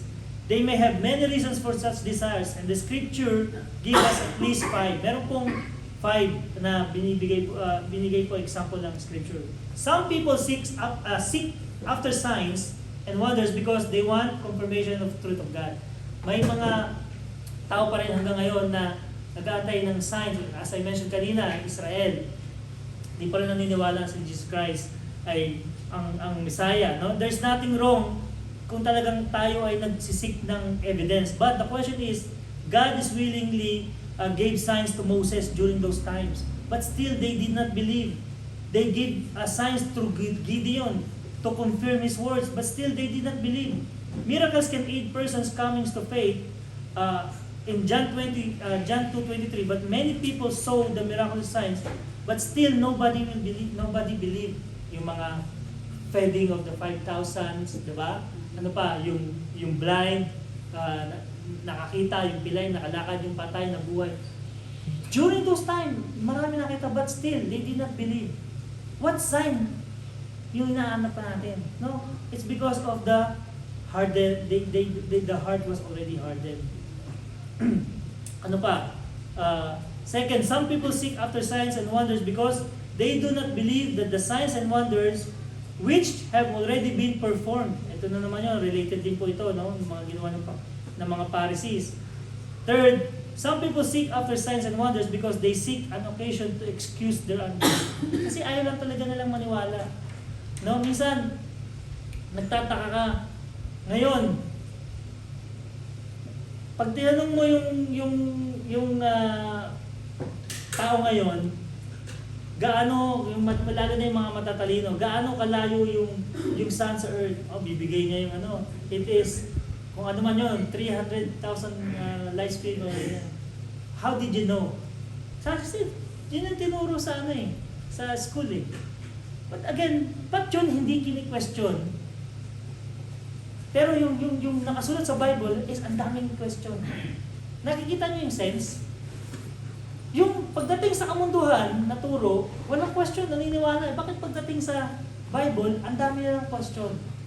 Kasi nga, meron silang unbelief, no? Yung sinarado nila mismo. Some people seek after signs and wonders because they are curious thrill seekers, no? Yung iba naman, talagang thrill seekers lang.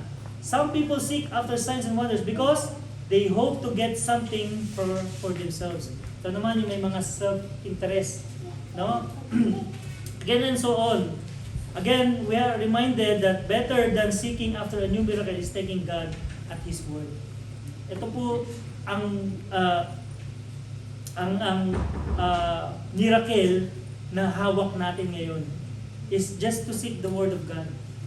Kaya nga minsan magtataka tayo, bakit kung ilalagay natin yung setup ng mga tao this day, magugulat sila eh. Bigyan na bubukas yung pinto. Pero sa atin, hindi miracle. Pero kung darating ngayon si Paul, tapos pipindutin mo lang ito, iilaw na. Wait, it's a miracle. Well, hindi naman yan nangyari dati. May biglang lumilipad na malaking bakal. Hindi naman yan nangyari dati. Pero ngayon, hindi na ito miracle. No, the simplest thing in life is actually miracle. Naakala natin simple. And the fact na tayo ay gumising, na umihinga, it's already a miracle. Ito yung mga bagay na hindi natin napapansin at na-overlook natin sa ating buhay. At dahil maraming masyadong binabato ang mundo, napapatungan na ng iba na yung mga bagay na dapat we appreciate is kumbaga, hindi na natin napapansin. But again, here is the word of God saying that, di ba, aanhin natin yung kayamanan, aanhin natin yung mga material na bagay kung wala ka naman sa Panginoon.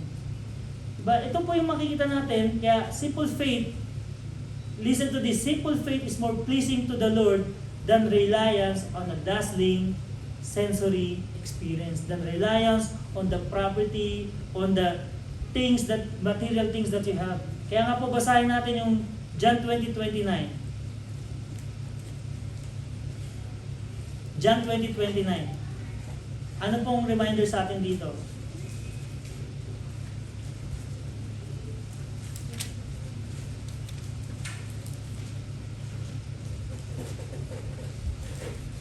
John 20:29. 20:29.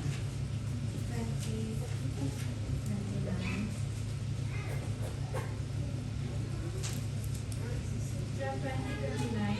Jesus said unto him, Thomas, because thou hast seen me, thou hast believed. Blessed are they that have not seen and yet have believed. Amen. So napaliwanag po dito, no? Mas blessed pa yung talagang nagbigay sa Panginoon ng faith dahil walang signs, than to those na kailangan muna ng sign, no? Bago siya maniwala, just like Thomas. Kaya nga po, it's a reminder to us na yung faith is something, ano sabi sa Hebrews? Faith is something, things that hope for, not seen. Kaya nga po, it's a reminder to us na itong pinag-aaralan natin na kung hanggang ngayon ay nagsisik ka pa ng signs para sumunod tayo sa Panginoon. Unang-una, para ibigay natin yung buhay natin sa Panginoon, nagsisik ka pa ng miracles. No? We have to be reminded na nabasa na, alam mo na, nakita na, ilang tao na, ilang preacher na yung narinig mo, ilang pastor na narinig mo na Jesus is God until now. Hindi ka pa rin naniniwala na nabasa mo na sa Bible na bawal na galit ang Panginoon sa mga idols. No? Yung basahin natin. Thou shall not, di ba nasaan yun? Tinanggal yun sa Ten Commandments sa ibang religion. Exodus, basahin po natin.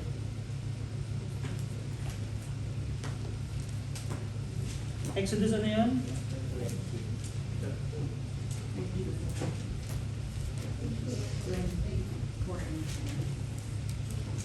Exodus 24 verse 24. ha? 20? Yeah, 4 and 5 pakibasa po. Classic example lang po ito basahin ko po Exodus 20:4-5.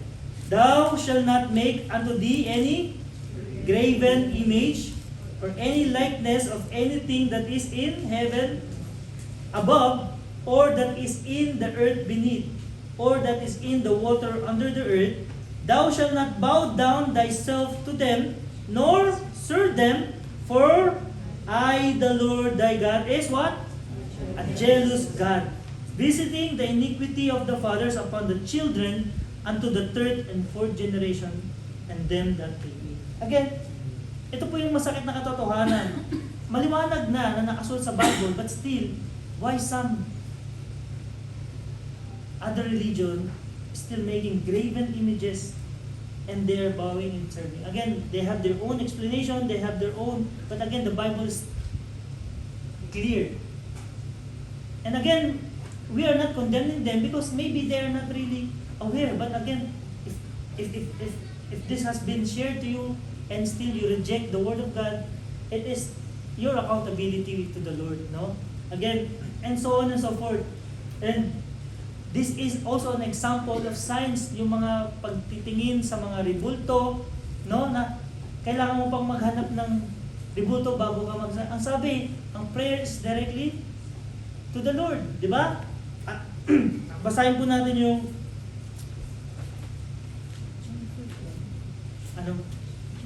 yun, John 4.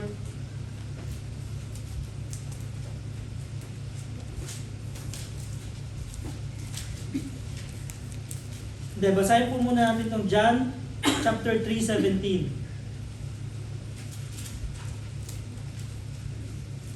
John 3:17 to 18. Why did God send His Son to the world? Sige po, pakibasa. John 3:17, 18.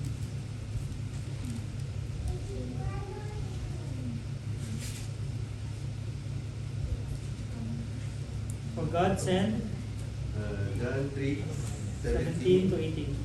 For God sent not his Son into the world to condemn the world, but that the world through him might be saved. He that believeth on him is not condemned, but he that believeth not is condemned already, because he hath not believed in the name of the only begotten Son of God. Amen. Dito po maliwanag na God sent not His Son to condemn. When we say condemn is atakihin, i-bash, or something. No, maliwanag naman eh. But that the world through Him might be saved. Ang concern ng Panginoon is para tayo alisin doon sa mga lumang, sa mga nakaugalian na turo na namulatan natin. He that believeth on Him is not condemned, but kung tayo po hindi naniniwala, but he that believeth not is condemned already. Bakit? Because he had not believed in the name of the only begotten Son. So there's no other God beside Jesus Christ, no? And He is a jealous God, yung nabasa natin kanina. And it's very clear. Kaya nga po makikita natin dito. Dinaanan ko lang po kasi ito po ay isa sa mga signs na ito po ay isa under po ng warning na if you're still seeking signs and miracles, no? Sa ating topic ngayon. And again, if we are still praying to graven images, we have to be reminded. What else? The Bible wants us to against false signs and wonders at the end of the earth age. Basahin po natin itong Matthew 24:24.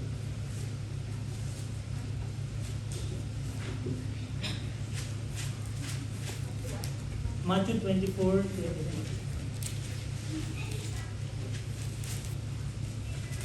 Matthew 24.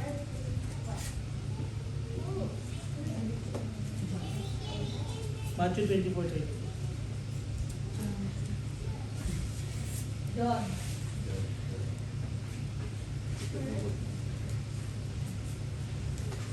Matthew 24. So there shall arise false Christ and false prophets, and shall shew great signs and wonders, so much as it were possible, they shall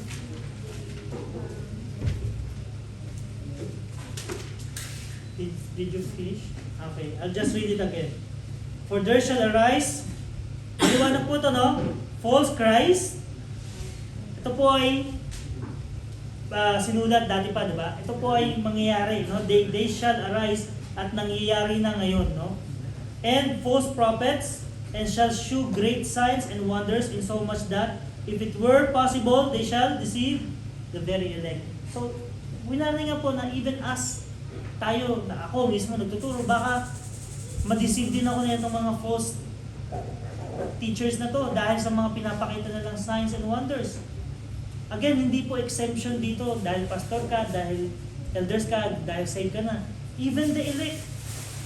No? Again, we are reminded and we are studying this because God wants us to know and God wants us not to be ignorant. Ito binabanggit kanina. Kasi kung tayo po ay ma-attend lang at hindi natin talaga naunawaan ito, kahit ligtas ka baka maging backslider ka one day. Maaring save ka pero backslider, no? Or a compromiser. Again, ito sa naman, Christ say three things po itong sa end times na to. False Messiah and prophets will arise. And there's no question about that. Yung mga nakita natin sa video kanina, they are false, they are false pastors. Kasi wala na pong makakagawa ng mga healing na yan. And nakita na po natin na expose. It's all about money. When men are oppressed, witnessing sin after sin of death by hunger, pestilence, murder, and war, they cry for deliverance. Diba? During those times, sa end times, dahil nga nangyayari na yung kaguluhan natin, meron pong darating na isang tao na feeling nung mundo ay magde-deliver sa kanila sa mga pagdurusa, no? During end times sa darating na mga, I don't know kung kailan, walang nakakaalam. Pero mangyayari yan, paaaring bukas na, di ba? Minsan biglang magkakagulo. Tapos may biglang mamumuno na tatangkilikin ng karamihan kasi talaga namang mabait, no? Ano pa siya, talagang ang ganda ng itsura niya, matalino. Tapos, ito po ay binanggit na magiging false leader. Yung tinatawag na one world religion, no? Sa end times po itong pag-aaralan. But again, we are just scratching the surface, no?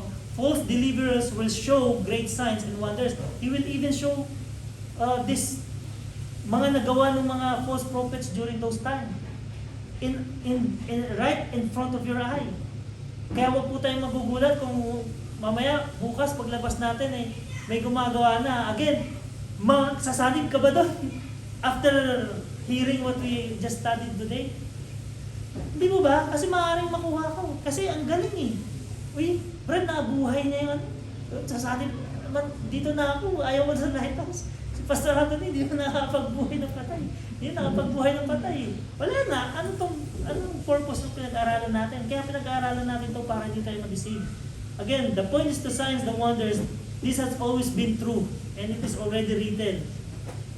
Basahin po natin yung 2 Thessalonians 2:8-10. Ito po yung binabanggit ko kanina. 2 Thessalonians chapter 2, 8-10.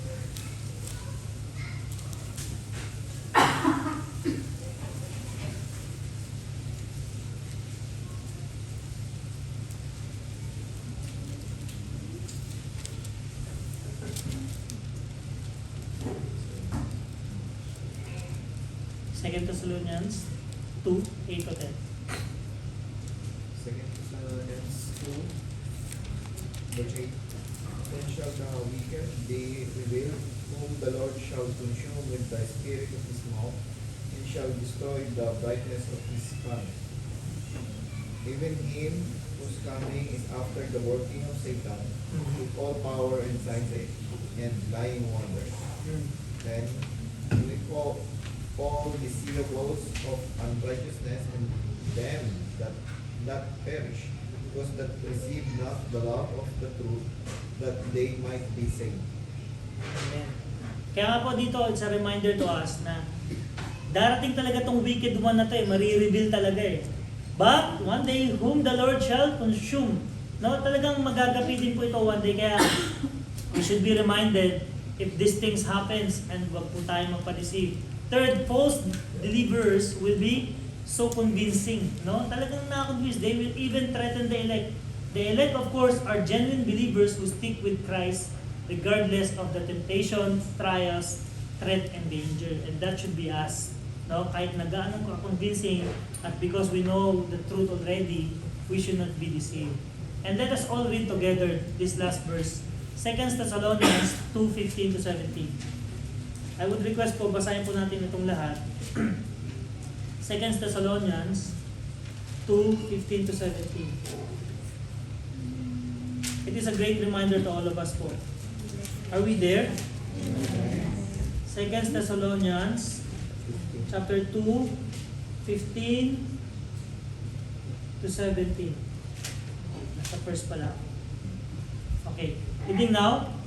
Therefore, brethren, stand fast and hold the traditions which have been taught, whether by word or by our epistles. Now our Lord Jesus Christ himself and God, even our Father, which hath loved us and hath given us everlasting consolations and good hope through grace, comfort your hearts, establish in them good word and word. Ito po yung dapat natin panghawakan mga kapatid as we are here on earth, no? Hanggat di pa po dumarating ang Panginoon, we have to stand fast and hold the tradition which we have been taught. Ito pong mga pinag-aaralan natin at mga matututunan pa natin ay huwag po natin baliwalain. Kasi kailangan po natin ito until Christ comes. And napaka-importante po na ma-establish po yung ating hearts, no? Yung comfort sa hearts natin. And as we end, let us all remember this, na the greatest miracles of miracles. Your salvation is a miracle because without Jesus, you had nothing. But in Jesus, you have everything. So, napakalalim po nitong salita na to, no? Yung akala mong wala ka na pera, na material, pero kung meron kang talagang Kristo sa buhay mo, you have everything. Kung talagang nararamdaman mo na walang-wala ka, pero meron kang Kristo, it is a reminder to us, you have everything. I just would like to use this example, no? Kayla Brother Kirby, yung pinagdaanan nila recently. Yung si Lola, pangalan ni Lola. Ako po, parang imagine ko siya kung sa akin mangyayari. Bilang mag-asawa, maaaring sisisihin ko to si Karen. Kasi patatandaan na eh, no? Mag-aaway kayo eh, no? Pero, at the end, marirealize mo bakit napunta dito eh. Yung, bakit nga naman sa dami-dami time, ba't ngayon pang mainit, di ba? Minsan yun yung mga, ano eh. Pero, the most important thing na nangyari kay Lola, is she got saved. She got saved here. Masasave kaya siya doon sa... And we all know, maaaring anytime kunin na siya ng Panginoon. At walang katumbas na pera, yun nangyari kay Lola. Yung maaaring problema na pera na binayaran niya doon sa hospital, sa airport, sa airplane, yung trouble na kung makakauwi ba siya, wala yung kapalit doon sa salvation na natanggap ni Lola. And that's the joy. Di ba? Kaya nga joy. That's the joy. Kaya nga po, kung makikita natin, maaaring nagkaroon tayo ng mga tampuan, pero titingnan natin yung reason eh. Meron bang kabayaran yung nangyari kay Lola? Kasi naligtas siya eh. Hindi po ba? Yung ang dami-dami out of all the things, bakit kailangan siyang pumunta dito? Maaaring nag-pray si mami mo, or ikaw, or si any one of the family na may maligtas man lang yung lola ko. And that was the answer already. Maaaring hindi natin nakita dahil napatungan ng problema out of problem. But at the end of the day, pinarealize natin ng Panginoon, your salvation is the miracle because without Jesus, you had nothing. But Jesus, you have everything. Yung yun na yan, palitan mo ng pangalan mo. Kung ikaw ay ligtas. Ang sarap pakinggan. Kahit wala ka, kasi you have Jesus Christ. So again, I hope mayroon po tayo natutunan about this miracle. Kaya nga po, napakasarap malaman kung tayo po ay talagang mayroon ng Kristo, wala po dahil dapat ipag-worry. So, meron po bang clarification o katanungan?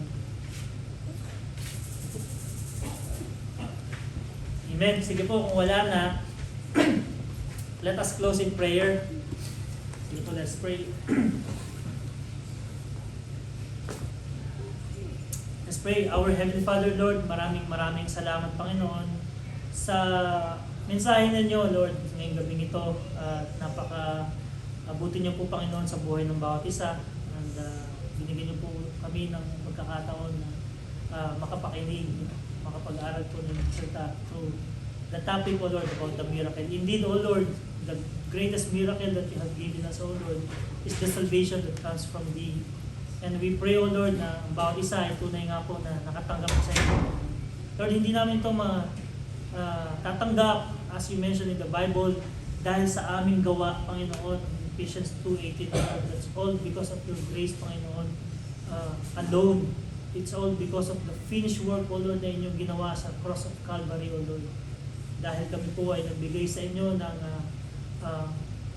binigay po namin sa inyo ang aming faith, Panginoon. Nagtiwala po kami sa inyo na dahil sa inyong buhay, Panginoon, nabayaran po dahil sa inyong kamatayan, O Lord, sa cross of Calvary, binayaran niyo po ang aming mga kasalanan, Panginoon. At sabi niyo nga po, Panginoon, sa Romans, O Lord, we are all sinners, O Lord, at ang kabayaran po ng kasalanan ay kamatayan, Panginoon. But, O Lord, the gift, O Lord, ay nagmumula sa inyo kung kami po ay the gift of salvation, O Lord, kung kami po ay tatanggap sa inyo at kami po ay mananampalataya, Panginoon, na kayo po ay namatay at nabuhay pong muli bilang kabayaran po ng aming kasalanan. Kailangan lang namin, Panginoon, na kayo tanggapin, Panginoon, sa aming puso at kayo po ang manahan sa aming, Panginoon. Lord, we thank you, Lord, sa inyong bugtong na anak na inyong sinugo, Panginoon, upang kami po ay iligtas sa impyerno, Panginoon, kung saan, Panginoon, kami dapat papunta. Maraming salamat, Panginoon, sa inyong mensahe, sa inyong napakabuting salita, Panginoon. And indeed, it is a good news, Panginoon, the gospel of salvation, O Lord. And we pray, O Lord, na mangusap kayo sa bawat isa kung kami po, meron pong sa kaligitnaan namin na hindi pa po, Panginoon, tumatanggap sa inyo ng naayon sa inyong kagustuhan. Tunay nga po na wala po kayong tinatag na religion, Panginoon, kundi ang gusto nyo ay tamang relasyon sa inyong Panginoon bilang aming Ama, Panginoon. Lord, tulungan nyo po kami makunawa at tulungan nyo po kami na turuan nyo po kami as we stay here, Panginoon, at bigyan nyo po kami, Panginoon, ng tamang pangunawa sa inyong salita. Tanggalin nyo po, Panginoon, ang katigasan ng aming puso, Panginoon. Palitan nyo po ito, palambutin nyo po ito, Panginoon, upang kami po ay tumanggap ng buong buo ng inyong salita, Panginoon. Alam po namin na walang imposible, Panginoon. Ang mga mahal namin sa buhay, Panginoon, ay at ang pangako ninyo, Panginoon, that we will be saved and Lord, and thine house, Panginoon. At alam po namin, Panginoon, na hindi nyo papabayaan ang mga mahal namin sa buhay. Kayo po ang mangusap sa kanila, kayo po ang nagliligtas, Panginoon. Hindi po kami, Panginoon, but we pray, O Lord, na gamitin nyo kami, maging blessing, O Lord, sa mga mahal namin sa buhay, na sila rin po ay makarinig ng gospel, O Lord, na nagbumula sa inyo. Muli po, Panginoon, maraming salamat sa gabi nito at sa presensya po ng bawat isa. At kayo po ang gumabay, Panginoon, sa bawat isa na sa kanilang pag-uwi. Kayo po ang manguna, kayo po ang magprotekta sa mga dadaanan namin at makarating po sila ng ligtas sa kanya-kanyang tahanan. And we also pray, O Lord, and we thank you for the hands, O Lord, who prepare the food. May you bless the hands who prepare the food, O Lord. And may you bless the food, O Lord, at linisin niyo po ito at maging kalakasan po ito sa katawan ng bawat isa. At muli po, Panginoon, binabalik po namin sa inyo ang matamis na pagpapasalamat at sa iyo lamang po ang mataas na papuri. All of this we pray in the name of our Lord Jesus Christ. Amen. Thank you po.